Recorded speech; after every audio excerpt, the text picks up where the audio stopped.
Welcome to the BumbleKast. I'm your host, Ian Flynn, the Bumble King, and joining me as always is my Bumble co-host, Kyle, JCRB Krause. Whoa, dude, it's 7-Eleven.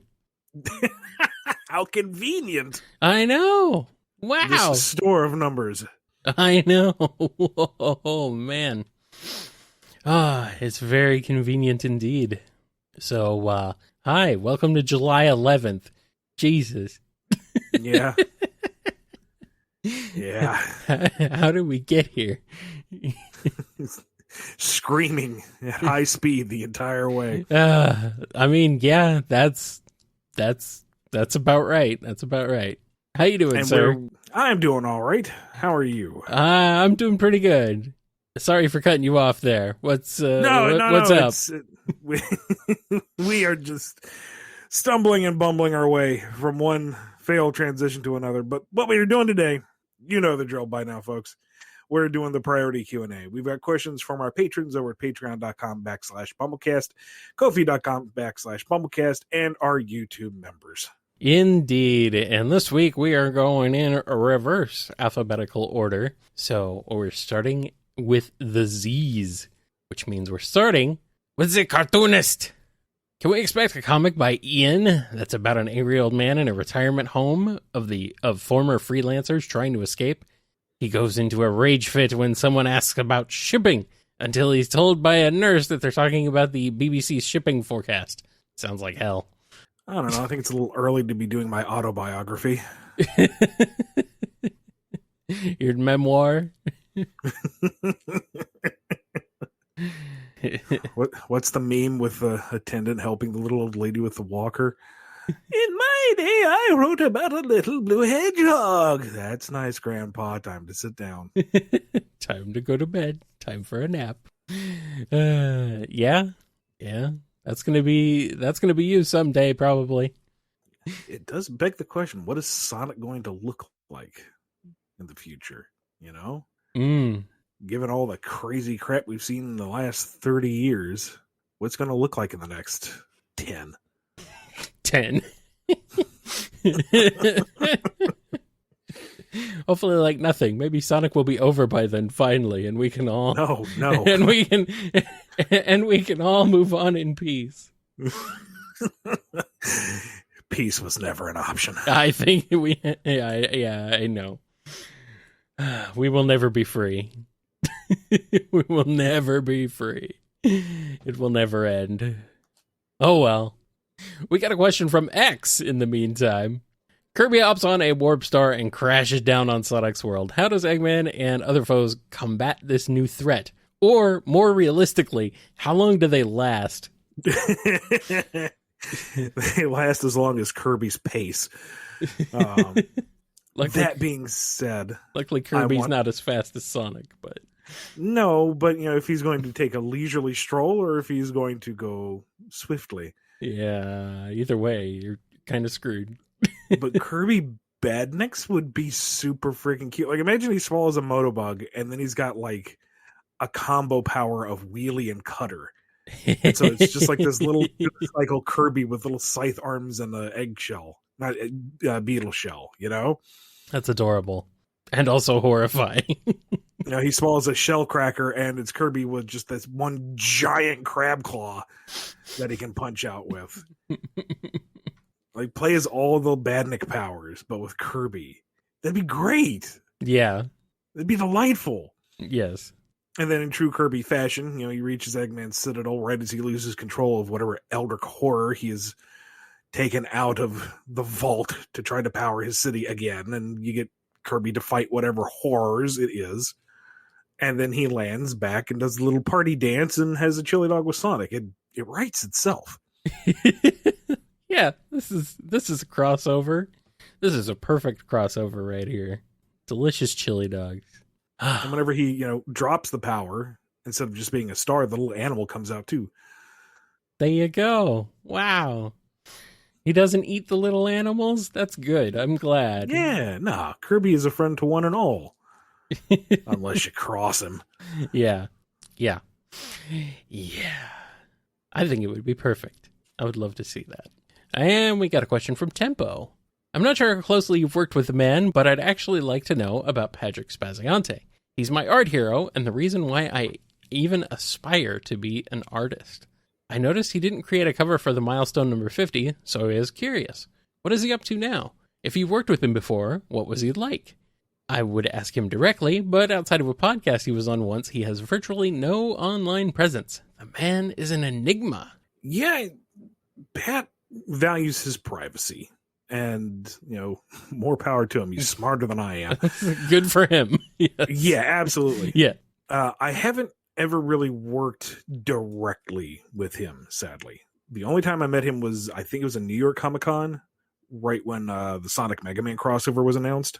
Mm-hmm. And so he was doing like simple sketches while I was doing signatures next to him. And Patrick Spaziante, his art. To see him do it live is an experience because he just lays down those lines like it's nothing. Right. Like he did a Sonic and Mega Man shaking hands thing, and it was like watching a laser printer. It was just gorgeous. Yeah, I think he colored a copy. Lee colored a copy at some point. Yes, she did. But just like watching him so effortlessly just lay down these lines, and all of a sudden it's art, and he's like, "Oh, this isn't that good." And I'm like, do you realize how many of my organs I would sacrifice to the dark god that Kirby just beat up so I could have a fraction of your talent? Mm-hmm. Just as for what he's doing and where he is, I don't know. I'm assuming that he's in high demand. He does other illustration work, and I don't know. I'm hoping he's successful and happy and healthy wherever he is, whatever he's doing. But he may just not have the time to do a Sonic cover. I don't know. Maybe he's retired for all I know. But my very limited experience with him, he was just the sweetest, kindest, soft-spoken, cool dude you could hope. Like it's always a gamble when you meet your heroes. Yeah. And I am happy to say that I met Patrick Spaziante and he was the hero that you wanted him to be. Humble and talented and sweet-natured, just handsome too, because of course. He's a great guy.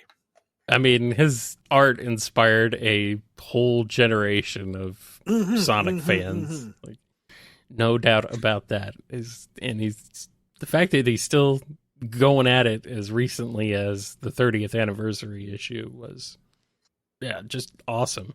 I know he's still doing a lot of stuff. So he's doing some kids book stuff, from what I understand. Okay. So lucky kids. He is still around. He is still doing his thing. All right, here's a question from the Might of Gabra. I'm a bit confused. When Eggman states Solaris eats dimensions, was he referring to worlds, measurable extent, i.e. length, breadth, width, depth, height, etc., aka spatial extension, or both? I am assuming both. Solaris was tearing down the concept of space-time. I think anything that could be rationalized was on the menu. Alrighty, here's a question from The Flower Garden. How hard was it for you to resist slotting some lyrics from Sonic's theme song, It Doesn't Matter, into Sonic's I Live for the Moment monologue? It just seemed like a thing you would have done. Moi? No. Me? You would never shoehorn lyrics awkwardly into a random conversation in the comics. No. We just talked about this last week. I know. Truth be told, and I realize the irony coming from me, but I felt it was unneeded and ham-handed in that instance. I figured that would be. Laugh. I figured that would be more the reason why you would do it. Because it was unneeded and ham-handed, No, it was a serious moment. Like, it was Sonic espousing his virtues and, using those in counterpoint to Surge's own worldview, skewed as it was. I felt like if I did lyrics in there, that would kind of distract from the message in the moment. Yeah. There's time for ham. And there are times we're not. And maybe I don't always serve the ham up at the right time. But this time, not the right time. All right, we got a question here from the internet person. So is the central city from Adventure 2 and Shadow and the capital of the United Federation the same one from Sonic Battle, or are they two different cities with the same name? That would explain why Islanders live there in Sonic IDW. Until I am corrected, I think it's the same city. And just because the Mobians, for lack of a better term, are more island-based and the humans are more continent-based, there is intermingling. They do live among each other to some degree. So, yeah. I don't see there being an issue, but we'll see how it goes. If there are two central cities, that's a little confusing, but that's also not too far from how the real world works, so it'll work either way. Yes. Just put it in the middle somewhere and it'll be fine. Here's a question from Steph Cube. I really have no problems with Sega's mandates. They seem logical and fair to me, yes, even those that don't let Sonic cry or date anyone, and the Team Dark ones. But I was wondering, does Shadow, Rouge, and Omega have any friends at all? Besides Sonic, he's at least Rouge's friend. Kinda, maybe. I mean, Sonic's, friendly with most people. Yeah, and Rouge is kind of coy with everyone, but friend? I don't know. As for Shadow and Omega, I don't think so. I don't think Shadow thinks he needs friends or wants friends, and Omega is just, single-minded. They both have friends, they just don't know it. I mean, they are friends, they don't want to admit it. Nobody at SEGA wants to admit it. Yeah. But I'm more okay with Omega not having friends because that's part of the punchline. Yeah. He's this walking automaton of destruction and rage. That's fine.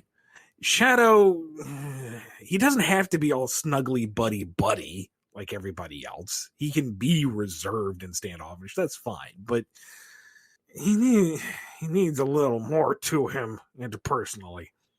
Yeah. Let's make Team Dark real, Sega. Yeah, well, make them real. Make anime real. I mean, wait, no, don't do that. That would be a bad idea. That's a really bad idea. Don't do that. But at least make Team Dark real. Here's a question from Speedweed.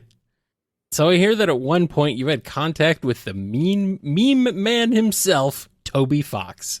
I also know you're looking to get more into the game industry in terms of writing, so I present you with this. Have you ever thought of collabing with Toby Fox on a project? Be it a small game or some sort of comic, whatever it may be. It sounds like you two would get along well in the writing department. Any ideas you'd want to share with him if that's the case? Man. Toby, I believe, is very busy at the moment, completing Deltarune and doing other compositions, and goodness knows whatever else he's doing. So, I don't know if he would have time. And honestly, I'm a little intimidated. Because I do all right. Toby's in another league. Okay? Like I feel like I've written some nice things here and there. Maybe your occasional sparkling gem. Undertale kind of eclipses the entire body of my work by a mile, so and Deltarune pretty much is doing the same thing. So if he wanted my services for anything, I would be down for it, absolutely. And I would immediately feel challenged to reach a higher bar. But I don't think I'm in the position to pitch anything to him. I'm, and this is not to put him on a pedestal or to make him seem unapproachable at all. I'm just saying, I feel like in terms of just time and everything, it'd be he calls me, I don't call him type of deal. I don't know. I don't know. Maybe he listens to this show. You don't know. Maybe. Wouldn't that be weird? I remember telling my youngest brother once that, I met Toby Fox once, and he looked at me like I had said I'd met Jesus. Yeah? You know Toby Fox? Yeah, and, I write Sonic too. Hi, whatever. Yeah, nobody cares about Sonic. Yeah, why would you? They only care about Sans. Friendship ended with Sonic, and now Sans is my best friend.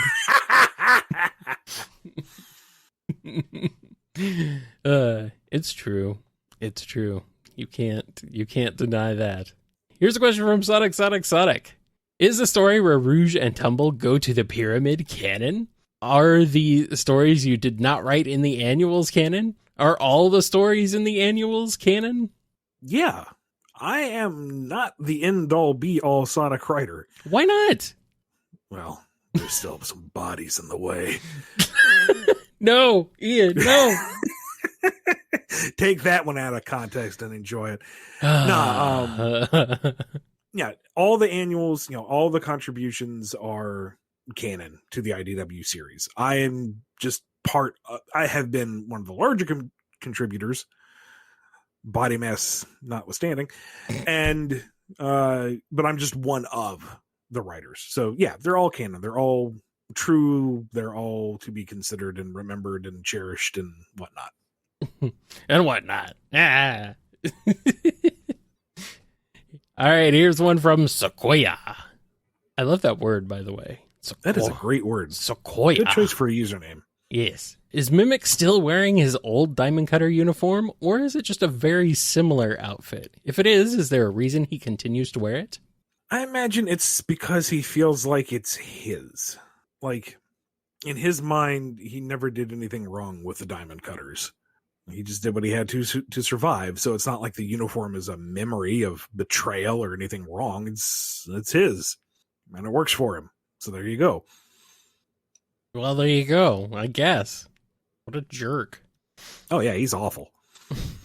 What is it with you and making villains terrible, Ian? Why do you keep doing this? You're not supposed to like them. They're the bad guys.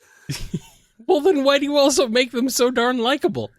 Well, I don't know. Maybe it's one of my many failings. What? You have failings?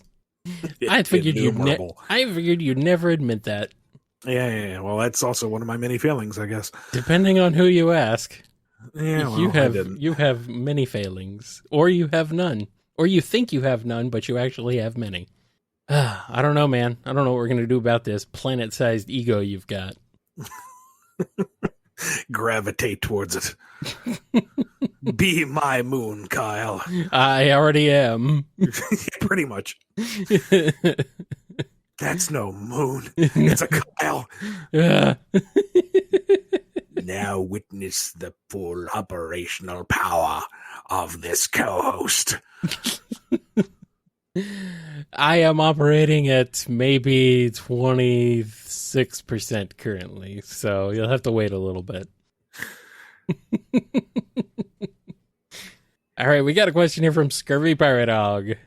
So I have to ask, Starline's fate at the end of issue 50, was that always in the cards? Mind explaining a bit of the writing process behind this and the thoughts behind this? Because I'm honestly a bit shocked. For the record, loved how you wrote Eggman in the issue, and it was a bit satisfying seeing him humiliate Starline. Still love Starline, but no one beats the Eggman. Yeah, pretty much. Sonic 50 spoilers, guys. But yeah, this was always intended as we were reaching this point. Like, I didn't think of this right when we introduced Starline. I like to plan ahead, but not that far ahead.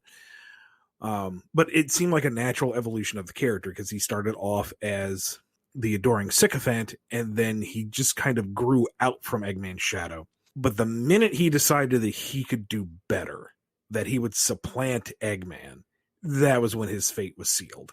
Like, the minute we took that trajectory and he started talking with Zavok, it's like, yeah, this is going to be the bad end for him. And in an extremely broad scope, it's a cautionary tale, because if you hitch your wagon to bad people, it ain't going to end well for you. If you side with tyrants and fascists and other mean people, sure, you might reap some benefits immediately for a while, but you're going to get burned in the end. Oh, yeah. So, and it also illustrates that this is why Eggman is the big bad. You kind of get the feeling that he's not that big of a threat because it's always within the context of Sonic defeating him, because that's the nature of the game. You have to triumph. Sonic has to win, and therefore Eggman constantly loses, and you're thinking, oh, the guy does nothing but lose. But that's only in this context of fighting like the greatest hero in the world, when you try to step up to him, when you try to take his toys, when you try to tell him you're smarter than him, there are consequences. And he's not the type to say, oh, you learned your lesson, or maybe next time. Maybe with Sonic to a degree, not so much. But no, Starline crossed a line, and now he's a flat line. He crossed a line. A Starline! Good old toothpaste logo guy. Oh well. Here's one from Scruffy Matt. In the Scourge lockdown saga in Sonic Universe, Warden Zobotnik was trying to reform Scourge. What would have happened had he been successful? Would Scourge have been returned to Moebius? Would he have been enlisted in the Zone Corps? Could Officer Scourge have been a thing if things went differently? Also, I said that real weird.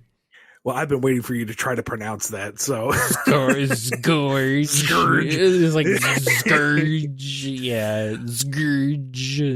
In my mind, had Scourge been rehabilitated, he would have been returned to his homeworld to be a force of good.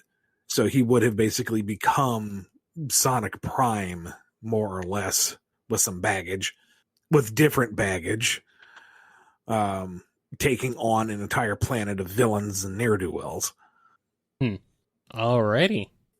And we got a question here from Sammy S.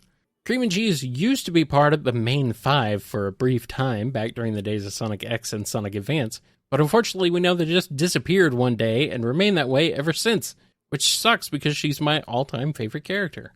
My question is Cream still a usable character in the games, or did Sega literally just forget about her? Do you see her being added again in a future game with a larger role like in the Advance games or Chronicles? Furthermore, do you have any clue why she wasn't included in Team Sonic Racing? I can't really speak towards Sega's greater thinking because I don't know. I could speculate, but I don't really know. Part of that probably stems from the focus going to Sonic himself for so long. And, we've barely gotten the main four together for any kind of adventure recently. It's at most it's been like Sonic and Tails. So I think that's just kind of her falling by the wayside because she doesn't have quite the same seniority, I guess, as say Amy or Knuckles. Beyond that, I don't really know, and I don't know if I should speculate. I don't want people misconstruing, Ian thinks this. And no, I don't, or maybe I do, but it may be completely baseless. I don't know. Yeah, it is kind of weird. It is really weird that she's in Team Sonic Racing. Or she's not in Team Sonic Racing, I mean. Yeah, it's like you think she'd make a fit with the Chow Racer at the very least. Why do we have a car full of Chow? Yeah. And that was fun, but why? Yeah, where's Cream? I mean, okay, she's 6 years old. So? Sonic they're all under the legal driving age, quote unquote, whatever that is. Part of it too is I don't think she has quite as defined a role with Sonic as the others do. Like Tails is his wingman, his partner, his little brother. Knuckles is his friendly rival. Amy is his potential love interest, primary female companion, which is the most stale, generic way I could phrase it. But Cream is Sonic's friend. She respects him and all, but their dynamic isn't quite as clean cut as the others necessarily. Like, she's not his ward. She's not his apprentice. She's not his companion. That's all roles Tails has filled at some point. She's not his rival. And just like Sonic's tag along doesn't do her justice, and it isn't quite as interesting as the others. And I think she works best as a foil for Amy, but then you have that degree of separation of she's Sonic's female friendly companion's companion. And then that doesn't that's not the cleanest log line in the world. So maybe I'm overthinking the dynamic myself. I don't know. You overthink anything related to Sonic? Nah, I don't see it. I never see it happening. All right, and we got one last question from Professor Rye before we take a break. Is it safe to say that one of the lessons we can learn from the movies is that observing someone from afar without their knowledge is a good starting point to being a part of their lives? Oh, absolutely. Also, be sure to eavesdrop on any meaningful conversation they're having with someone. Oh, yeah, because of it won't course. be creepy and it won't be an invasion of their privacy. It'll be your way of greater understanding their deep and tragic backstory. Yes, and it might be plot relevant later, so it would be useful to know too, just in case. Just in case, you never know when that information might come in handy. An absolute telltale sign is if there's a dramatic but gentle breeze blowing at the same time. Then you really know that this is destiny. Oh yeah, absolutely, absolutely. Cut all this out and post it up on the internet for people to listen to. Just only this part though. This is it. This is our final episode.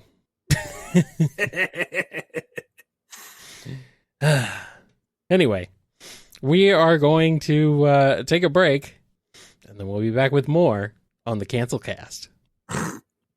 Don't you mean Bumble canceled? Either way, this is the end. This is it. This is all we got. We're done.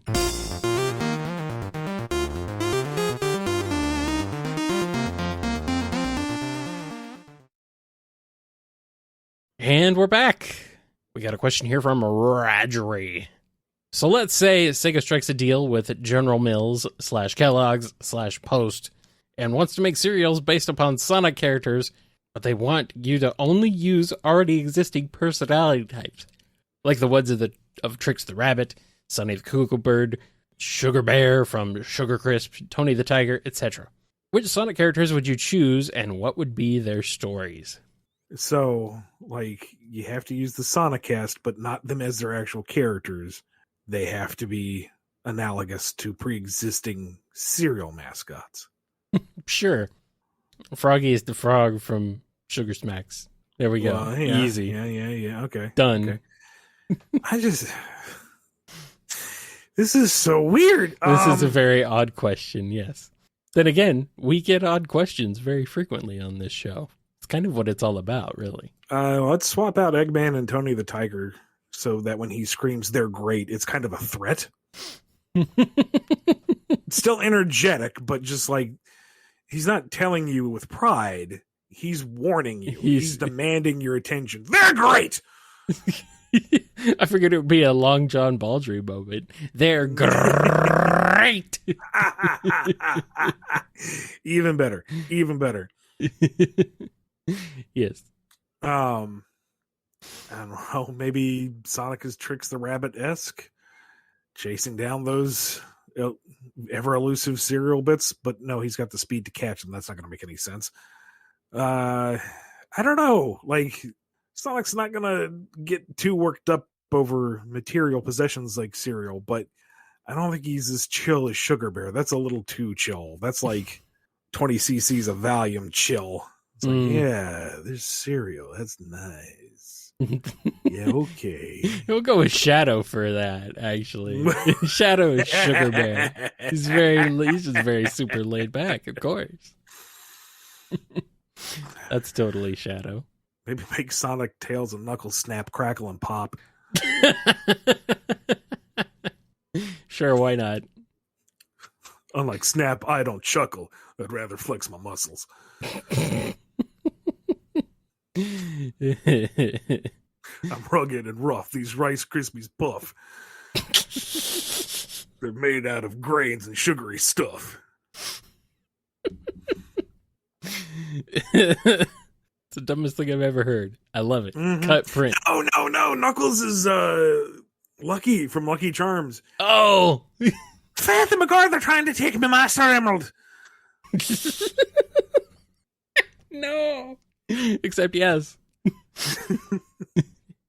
Start throwing out punches that cause all these visual effects of hearts, stars, and horseshoes, clovers, and blue moons. Good old Onux. Yep. Pots of gold and rainbows. shit from this red buffoon.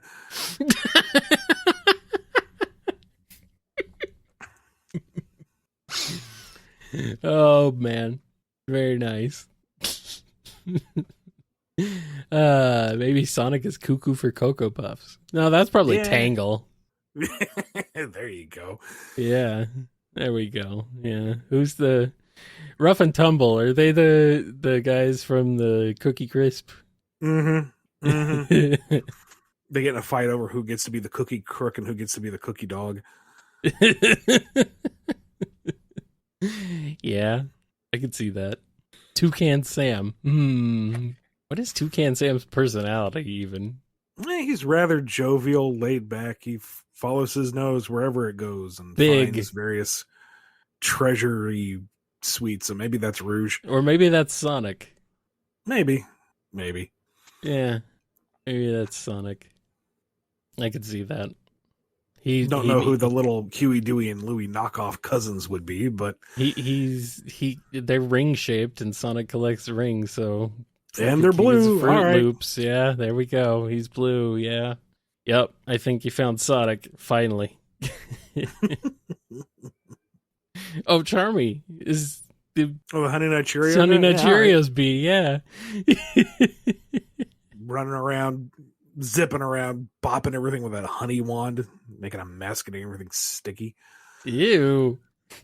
Gross. I will also accept them as all three chaotics as like the cinnamon toast chefs. What about Starline as one of them? He's like the knockoff one. Oh. Yeah. He's like that's pretty good. Marshmallow Wizard or whatever his name was. I'm the discount knockoff, but I'm just as good. Try me, you'll see. He's turning into Marshy. Boogity, I'll challenge Eggman. Don't you like me? Oh, man. Wow. My mind is blown. Marshy counts as a mascot. I can't. Cereal, but... Good enough. It's fine. It's fine. Stack him to the heavens. Stack him to the heavens. I can write a song about stacking him to the heavens. Oh, boy. Well, we've devolved. Golly gee, I got all the Chaos Emeralds. Now I'm all powerful. I think it's time to hire you for Homestar. To write Homestar now. You're writing Homestar Runner. The brothers chaps are, like Mr. Fox, well beyond me. All I can do is emulate their genius. Oh, come on. You sell yourself short. Oh, well. Let's go ahead and move on to another question here, this time from Quaggle Gaggle. Always wonder why, after you took over, Dulcie never showed up, save for, I think, once until the post-Genesis wave. I know you didn't like her design, and the forgetfulness could get old, but was that why she disappeared? With how little we had lying around from Sat AM, I missed seeing her and Rosie around. I just didn't have any stories to tell with her. I've never felt like she fit in with the Sat AM cast much in the context of the show either. And she just kind of showed up between season 1 and season 2 out of nowhere. Like, here's this giant kangaroo dragon thing. Okay, now they have a flying bus. I mean, she's plot convenient, sure, but I don't know. I never really had anything to do with her. She didn't really spark my creativity. But, she also wasn't something that needed to be written out. So, she managed to find peace with her people at the end of that one story. So, let her have her debatably happy ending and be in peace. Rosie she was like a tertiary or even further character that just didn't really fit with the themes that we were going for with the story at the time. The higher action beats just didn't jive. I mean, I know we found a time for her during like the wedding issue, and that was where it was much more low key and personal. Made a point of bringing her back for that, but with the ensemble cast that we had, which was gigantic, and then we added more SEGA characters, not everyone could make the cut. Yeah. But I didn't deliberately omit Dulcie. It's just I didn't have any stories to tell, so why force it? All right, here's one from Pedanticat. You've mentioned a few times on the BumbleKast about how for IDW, egg bosses would be a bit harder to do in IDW continuity since Eggman relies on his machines the most. In that case, why not just replace the egg bosses with robot generals he has to run various areas of the Eggman Empire? We got something similar to that in Mania with the heavies. Yeah, number one, SEGA generally doesn't like robots having personalities. It's something I've run into a fair bit. Yeah, then why did they make Omega? And Orbot and Cubot. Orbot and Cubot are the obvious exceptions. And from what I understood, Pontic and Graf had to fight to keep them in the lineup. And for that, they will always have my gratitude. Yes. Omega, does it really count as a personality if he just has one? He has more personality than the other robots. Yeah, I guess. And there's a lot of... Yeah, and Gemerald, too. Well, see, Gemerald, we had him much more lively in Archie. And when we introduced him in IDW, it was like, no, tone him back a lot. Make him more robotic. And there's been numerous notes that that Metal Sonic doesn't have a personality. And it's like, except for all the times that he has. So that's a constant roadblock that we've come into contact with. And two, I don't want to ape the hardboiled heavies because they're great. And they fit very nicely in the classic Sonic aesthetic. So I don't want to make characters just for the sake of having characters, No. That was something that happened many years ago. We don't need to have a repeat of that again. The reason why we had a dozen egg bosses or so was number one for the joke, a dozen egg bosses, but two, to set up threats per region. There was a function in mind. Here would be the local antagonistic force, and then we'd have a freedom fighter team of extras for Sonic and whoever's with him to interact with, so that we would have self-contained story elements all around the world that we could call upon. And the idea was the book was going to continue. It clearly had legs. We had plenty of time to set these pieces up and then play with them until we didn't. This time around, sure, the temptation is there. It'd be great to make a bunch of themed bot bosses to serve under Eggman and have fun with it, but for what purpose? What role are they going to fulfill? What is the narrative drive for them to exist? And if it's just to replace the egg bosses of old, that's not a good enough reason. It's a different book. It's a different interpretation of the world. It's a different story. Mm-hmm. Not all the ideas need to be transplanted, and not all of them would work either. So they'll introduce a game down the line that adds such bosses, and then I'll have to eat my words. But, for now, I like where we have Eggman and his forces and keeping it fairly simple and straightforward. We can always expand later, but I'm not, at this point, I'm not itching to recreate the egg bosses anytime soon. Alrighty. We have a question from Noni. Who would win in a fight between Starline and Baxter Stockman from TMNT? My knee-jerk reaction is to ask which Baxter. Yeah. But on the other hand, Baxter's just kind of known for being a jobber. So, sorta. Starline, didn't win ultimately, but he had a lot of W's in his column. And I feel like just between him and any incarnation of Stockman, he might have the edge. Maybe. It's tough to say, but what is this? Science off to science fair projects? Of course, they're evil science fair projects, because of course they are.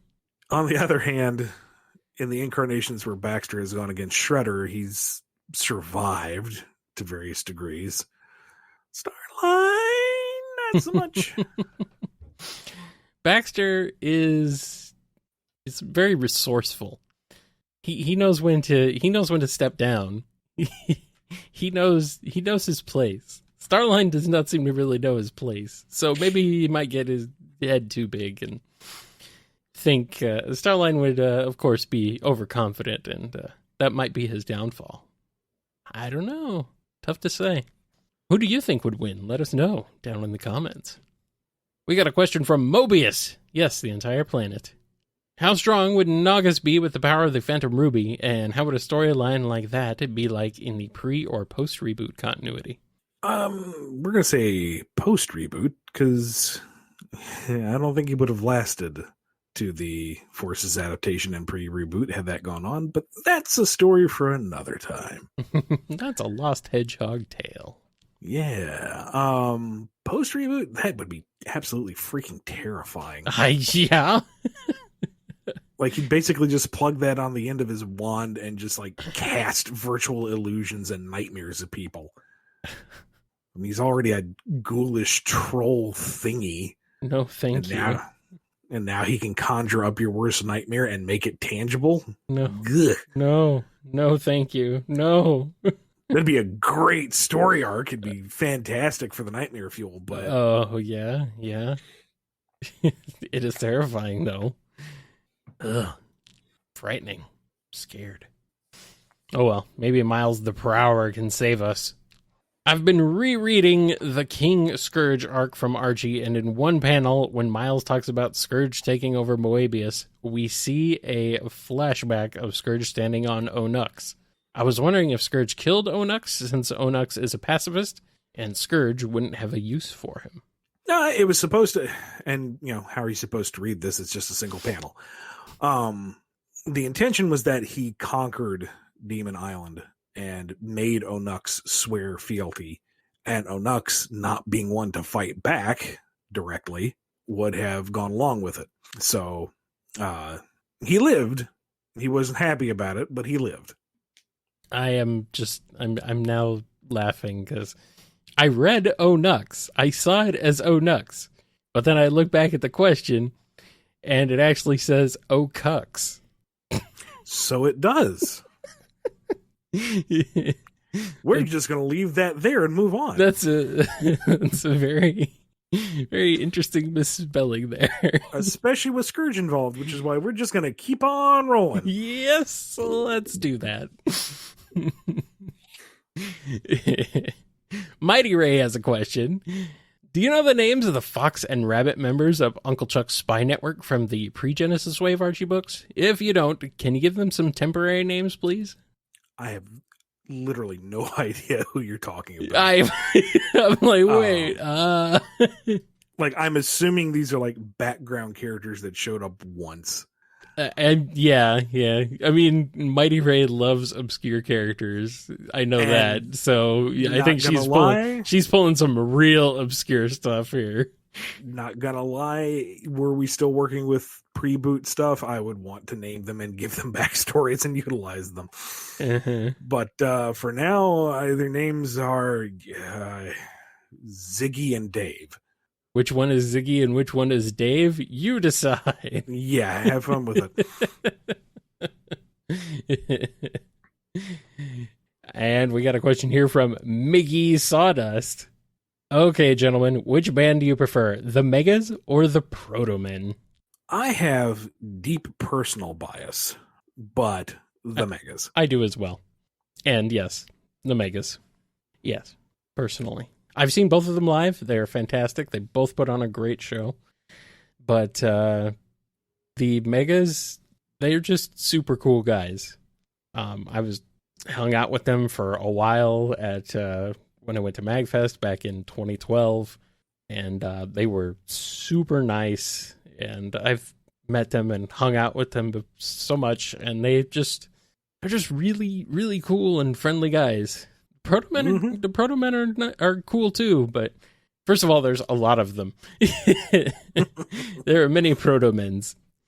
And, it's just have a different vibe to them, It's like the original versus remix, So I love the Proto Men. They do great stuff, but the Megas are my buddies, man. They're my. I feel a friendship with them because they're great guys. They're very, very fun. So that's the impression I got. Yep, they are very, very cool, very nice guys, and they do great music. Here's a question from Madeline Blue Star 7. When Eggman was talking to Orbot and Cubot in issue 31 before attacking Spiral Hill, was it in a base near Spiral Hill or in one of Eggman's bases somewhere else? Also, was the mecha that Eggman attacked Spiral Hill with fiery because of Omega, or was that the mecha's own coding? Don't think it was a base anywhere particularly near Spiral Hill, and I don't remember the mecha being specifically fiery, just had a lot of firepower. But part of that was from Omega's own arsenal, yes. Alrighty. Here's a question from Lemur Chicken.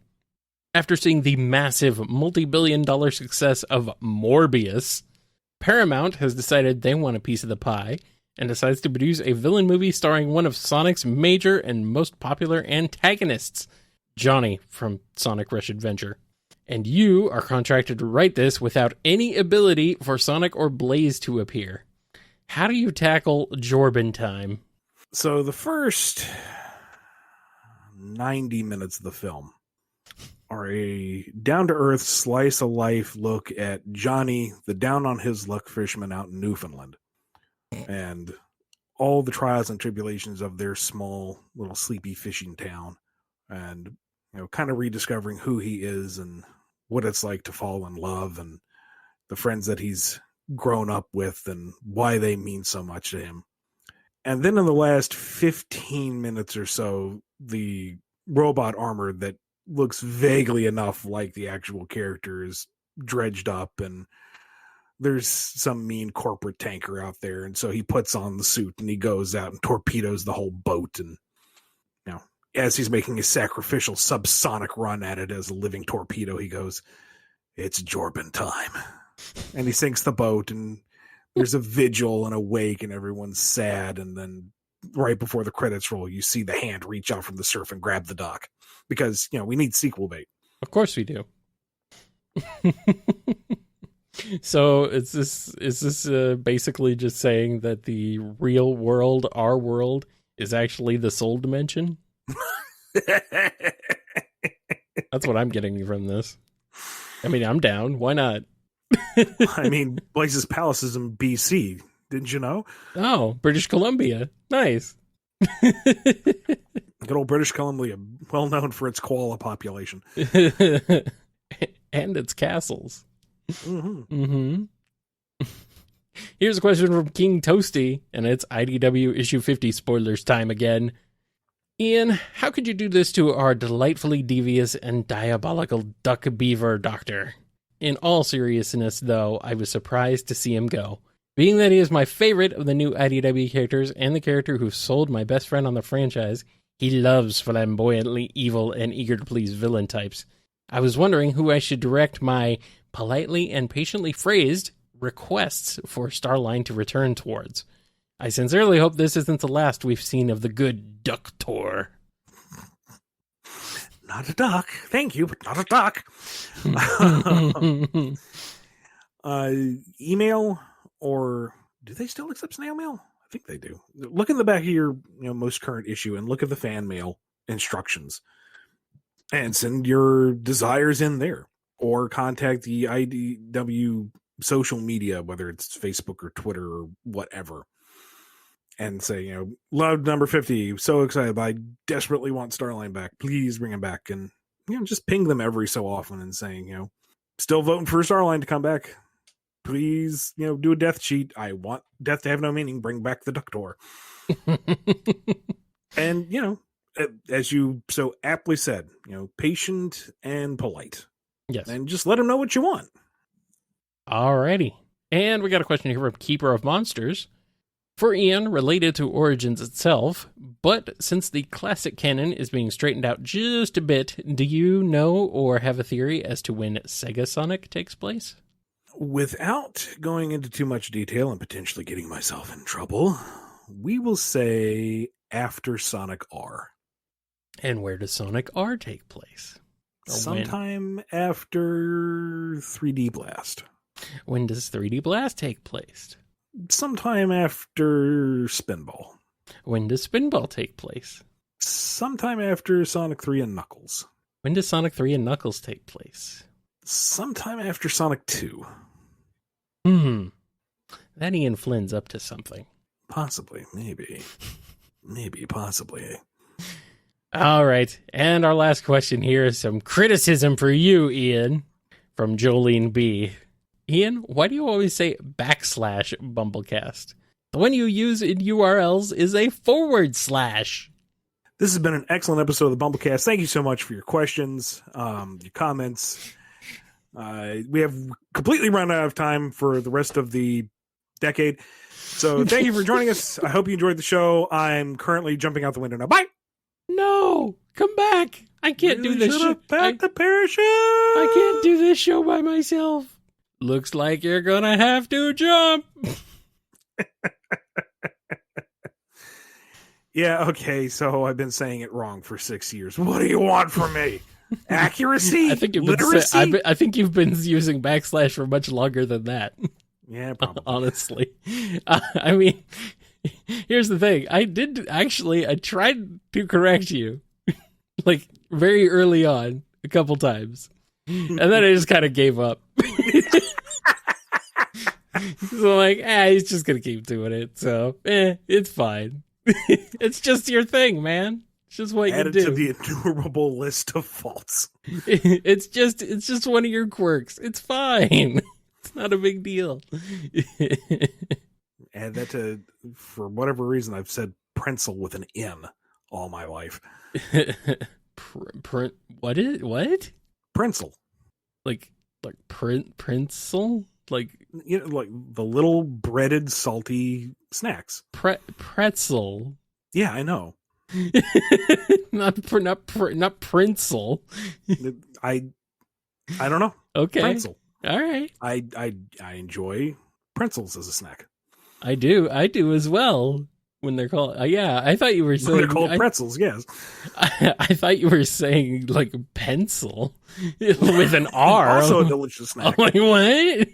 I mean, yeah, when I was like 5 years old, they were a delicious snack, but not anymore. I kind of outgrew that eventually. Once you get down to that nice chalky core, delicious graphite center. Yeah, enjoy that until you start to suffer from the Dane bramage. Start calling things pretzels and backslashes.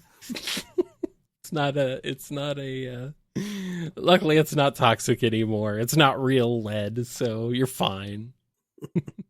It's like the paste in school. You can eat that safely now. It's fine. No big deal. New fluffy puff pencils. You can eat the whole thing. Delicious. Don't eat the metal part that holds the eraser on. Maybe don't do that. All right, we're done. We are super done. But before we go, we need to give a big thank you to everyone who supports us on patreon.com/BumbleKast, Ko-fi.com/BumbleKast, and our YouTube members. Now it sounds wrong you saying it that way. It's a side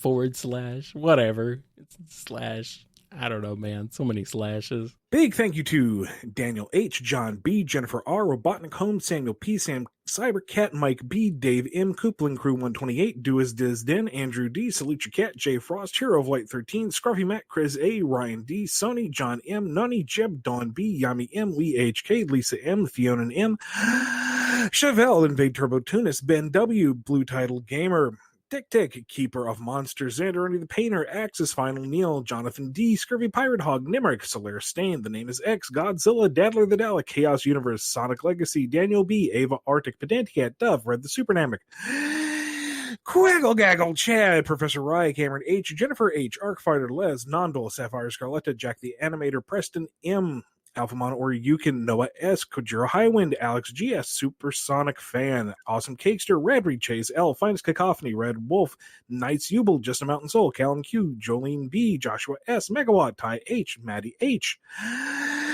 John the Real Waluigi, and Tails, Triplets Born, The Throne Awaits, KJB, DeRoosevelt Mox, Owen BD, Dapper Shinks, The Marble Gardener, T Ranger, For Sonic, Lewis J, Lemur Chicken, Agent Kaz, Starlight Sick, Wild 48, Navarre, Exadol, Michael Peace, Ty Cyan, Rhythm Raccoon, Miles the Prower, Fenris Asger, Pep, Delta God 77,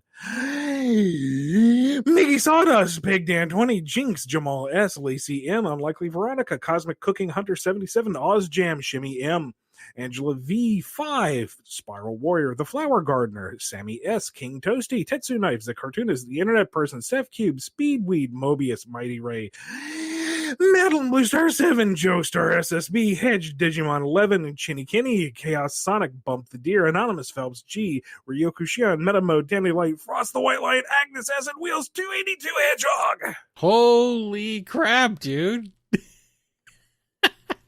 It's amazing. Wow. You've been practicing? I actually have been a little bit. That's 141 wonderful patrons. Thank you all so much.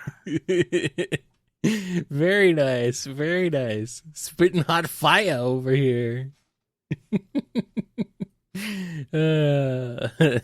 Very good. Very good. The number grew even more. Yes. And it continues. I was legitimately impressed as you continued on. I'm like, wow, okay. Nicely done, sir. Thank you. Thank you. We will see you Wednesday for another priority episode. Until then, be good to yourselves, be good to each other, and we'll see you again on the BumbleKast. See ya on Wednesday. You've been listening to the BumbleKast, a co-production of Bumble King Comics and the KNGI Network. Original theme music composed by Ken Coda Snyder. Remixed intro by T-Lopes. Find out more information, along with podcast feeder links, MP3 downloads, and more at bumbleking.com and kngi.org.